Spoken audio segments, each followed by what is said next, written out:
नमस्कार। आज हम राजस्थान की रंगीन दुनिया में झांक रहे हैं। हमारे पास कुछ स्रोत हैं जो वहाँ के कुछ बहुत ही अनूठे लोक नृत्यों के बारे में बताते हैं। तो आज हम इन्हीं नृत्यों की तह तक जाने की कोशिश करेंगे। सिर्फ ये नहीं कि कौन नाचता है या कब, बल्कि ये कि ये नृत्य वहाँ के लोगों के लिए, उनके समाज, उनकी आस्था के लिए क्या मायने रखते हैं। तो चलिए शुरू करते हैं ये पड़ताल। हाँ, बिल्कुल। राजस्थान की लोक कलाएं तो जैसे एक पूरा समंदर है और ये नृत्य उसकी खूबसूरत लहरें हैं। हर नृत्य की अपनी कहानी है, अपना रंग है। इन स्रोतों से हमें इनकी बारीकियों को समझने में मदद मिलेगी। तो सबसे पहले बात करते हैं गैर नृत्य की। इसमें लिखा है कि ये भील समुदाय का है और इसमें मांदल और थाली जैसे वाद्य यंत्र इस्तेमाल होते हैं। सुनने में ही काफी जोश भरा लगता है। हाँ, गैर नृत्य में वाकई बहुत ऊर्जा होती है। अच्छा, इसमें ये भी लिखा है कि इसे राई नृत्य भी कहते हैं।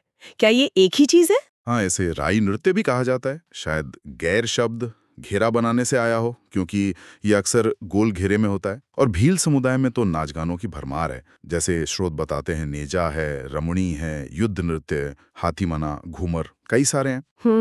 गैर या राई नृत्य उनका एक तरह से सामूहिक उत्सव है। वो मांदल की गमक और थाली की जो आवाज है, सोचिए पूरा समुदाय जब एक साथ नाचता होगा तो क्या माहौल बनता होगा। सही बात है।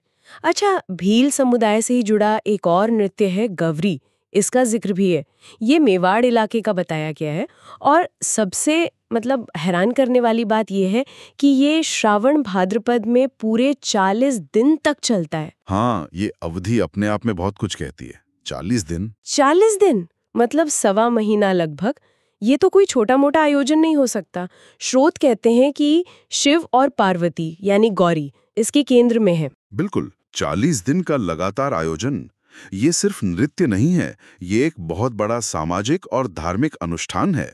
और दिलचस्प बात यह है, जैसा स्रोत में इशारा है, कि ये एक नाटिका के रूप में होता है। अच्छा, नाटक की तरह। हाँ, लोक नाट्य का एक अद्भुत उदाहरण। भगवान शिव, जिन्हें पोरिया कहते हैं, वो इसके मुख्य पात्र हैं और सारी कहानी उन्हीं के आसपास घूमती है। आप सोचिए, 40 दिन तक चलने वाला ये लाइव परफॉर्मेंस भील समुदाय के लिए कितना अहम होगा। आस्था, कहानी, मनोरंजन, सब कुछ इसी में है। ये तो उनके जीवन का एक बहुत बड़ा हिस्सा लगता है। बिल्कुल, उनके साल का एक महत्वपूर्ण चक्र। अच्छा, अब एक बिल्कुल अलग तरह का नृत्य है, वालर।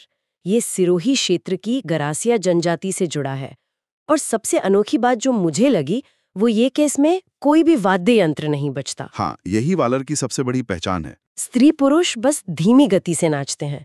ये सोचना भी अजीब है, बिना संगीत के ताल कैसे मिलती होगी। शायद यही उसकी खूबी है। बिना किसी बाहरी वाद्य के ताल पूरी तरह से नर्तकों के कदमों से, उनके शरीर की लय से और शायद आपसी तालमेल से बनती होगी।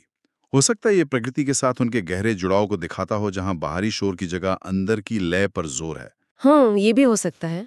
स्रोत में गरासिया जनजाति के और भी नृत्यों का जिक्र है, जैसे मांदल, गोर, जवारा, मोरिया, लूर, कूद। उनमें शायद बाजे बजते हों। पर वालर अपनी इस सादगी की वजह से एकदम अलग है। शांत, सहज। इसके बिल्कुल उलट अगला नृत्य है तीरा ताली। ये तो पूरी तरह संगीत और लय पर टिका लगता है। हाँ, ये तो कमाल का है। स्रोत कहते हैं कि कामड़ जाति की महिलाएं इसे करती हैं। लोक देवता रामदेव जी की आराधना में पुरुष साथ में मंजीरा, तानपुरा, चौतारा बजाते हैं। और नाम तेरा ताली क्यों है ये भी साफ है। 13 मंजीरे। बिल्कुल। 9 दाहिने पैर पर। हाँ, 9 दाहिने पैर पर, 2 कोहनियों पर और एक दोनों हाथों में। ये तो गजब का संतुलन और हुनर चाहिए इसके लिए। निश्चित रूप से। 13 ताली सिर्फ नाच नहीं, ये भक्ति और कला का एक अद्भुत मेल है। रामदेव जी में जो गहरी आस्था है, वही इस नृत्य की जान है। महिलाएं बैठकर ये नृत्य करती हैं और अलग अलग पोज बनाते हुए इन 13 मंजीरों को एक लय में बजाती हैं। बैठकर? ये और भी मुश्किल लगता है। हाँ, स्रोत में मांगी बाई और लक्ष्मण दास जैसे बड़े कलाकारों का नाम भी है, जिन्होंने इस कला को जिंदा रखा और दुनिया तक पहुंचाया। जरा सोचिए, बैठकर संतुलन बनाना, हाथ पैर से अलग अलग ताल निकालना और चेहरे पर भक्ति का भाव रखना, कितना मुश्किल और सुंदर होता होगा ये। कमाल है सच में। अच्छा, यहाँ से अब एक बिल्कुल अलग माहौल में चलते हैं। जी। कच्छी घोड़ी नृत्य। हाँ, ये बड़ा मजेदार है। स्रोत बताते हैं कि ये शेखावाटी इलाके का है। कुचामन, परबतसर, डीडवाना। हाँ। और शादी ब्याह जैसे मौकों पर मनोरंजन के लिए होता है। नर्तक बांस की बनी घोड़ी कमर पर बांध लेते हैं, हाथ में तलवार लेकर लड़ाई का सीन करते हैं, जैसे सचमुच घुड़सवार हों। बिल्कुल, इसमें शौर्य है, मस्ती है और थोड़ी एक्टिंग भी है। साथ में ढोल, बांकिया, थाली बजती है तो माहौल में और जोश आ जाता है। ये अक्सर पुरुष ही करते हैं समूहों में, और इसमें पैटर्न बनाना, आगे पीछे होना, तलवारें टकराना, ये सब होता है। यहाँ एक और बात जो स्रोत में आई है वो दिलचस्प है। क्या? कि अब ये नृत्य व्यावसायिक भी हो गया है। ओह अच्छा, मतलब अब स्टेज शोज वगैरह में भी होता है। हाँ बिल्कुल, ये दिखाता है कि लोक कलाएं कैसे समय के साथ बदलती हैं, नए मंच ढूंढ लेती हैं। पर हाँ, ये सवाल भी उठता है कि क्या इस व्यावसायीकरण से उसका असली रूप या मकसद कुछ बदलता है? हाँ, ये सोचने वाली बात तो है। अच्छा, एक और नृत्य जिसकी कल्पना करना भी बड़ा रोमांचक है, नाहर नृत्य। हाँ, ये तो बहुत ही अनोखा है। भीलवाड़ा जिले के मांडल कस्बे का जिक्र है। होली के 13 दिन बाद रंग तेरस पर कलाकार अपने पूरे शरीर पर रुई लपेटकर शेर यानी नाहर बन जाते हैं और फिर नाचते हैं। हाँ, पूरे शरीर पर रुई लपेटकर शेर का रूप बनाना, ये तो गजब की परंपरा है। सचमुच बहुत ही खास। और स्रोत ये नहीं बताते हैं कि ये मुगल काल से लगातार चला आ रहा है। मुगल काल से? हाँ, 2022 में 409वां नाहर नृत्य हुआ था, ऐसा लिखा है। ये इसकी निरंतरता और गहरी जड़ों का सबूत है।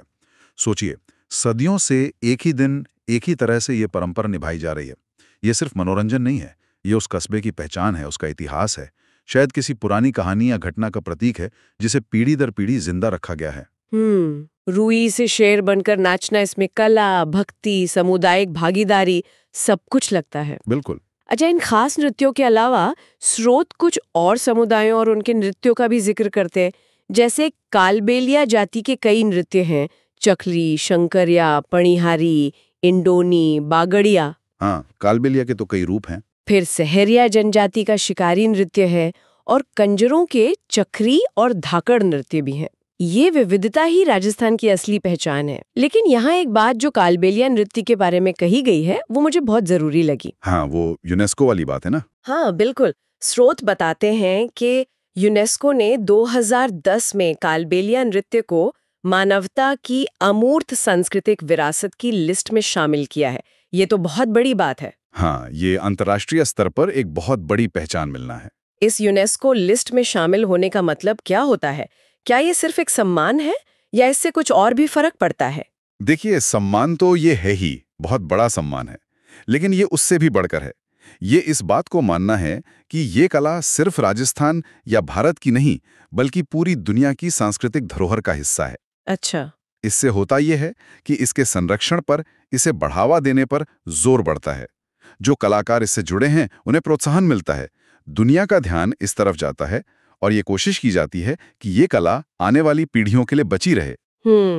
कालबेलिया नृत्य वैसे भी अपनी उस सांप जैसी लचकदार गति और सपेरा समुदाय से जुड़े होने की वजह से बहुत खास है।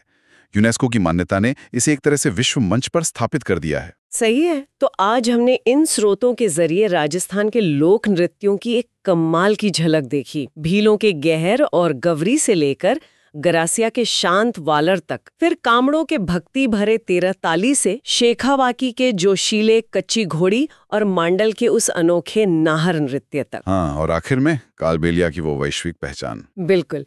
ये तो साफ है कि ये नृत्य सिर्फ हाथ पैर हिलाना नहीं है, ये कहानियां कह रहे हैं, आस्था दिखा रहे हैं, समुदायों को जोड़ रहे हैं। ये राजस्थान की संस्कृति का आईना है। तो इन सब का सार क्या निकलता है? सार यही है कि लोक कलाएं और खासकर नृत्य जैसी जो जीवंत कलाएं हैं, वो किसी भी समाज की आत्मा होती हैं। वो दिखाती हैं कि लोग कैसे जीते हैं, क्या मानते हैं, कैसे खुशी मनाते हैं, कैसे दुख बांटते हैं। हमने देखा कि कैसे कुछ नृत्य जैसे गवरी या तेरहताली वो गहरे धार्मिक अनुष्ठान जैसे हैं, कुछ में शौर्य और उत्सव है जैसे कच्ची घोड़ी, कुछ एकदम सादे और प्रकृति के पास हैं जैसे वालर, और कुछ नाहर नृत्य जैसी सदियों पुरानी खास परंपराओं को जिंदा रखे हुए हैं। सही। और जैसा कि कच्ची घोड़ी के व्यवसायीकरण या कालबेलिया की यूनेस्को मान्यता से पता चलता है, ये परंपराएं रुकी हुई नहीं है। ये बदलती दुनिया के साथ मतलब एक तरह का संवाद कर रही हैं, खुद को ढाल रही हैं। ये देखना जरूरी है कि ये अपनी जड़ों को बचाए रखते हुए कैसे आगे बढ़ रही हैं। बिल्कुल। और यहीं से हमारे आज के आखिरी विचार के लिए एक सवाल भी उठता है। हाँ, सोचने वाली बात यह है कि आज का जो ये तेज रफ्तार वाला डिजिटल जमाना है, इसमें इन पारंपरिक लोक नृत्यों का भविष्य क्या है? इन्हें सिर्फ म्यूजियम की चीज बनने से कैसे रोका जाए?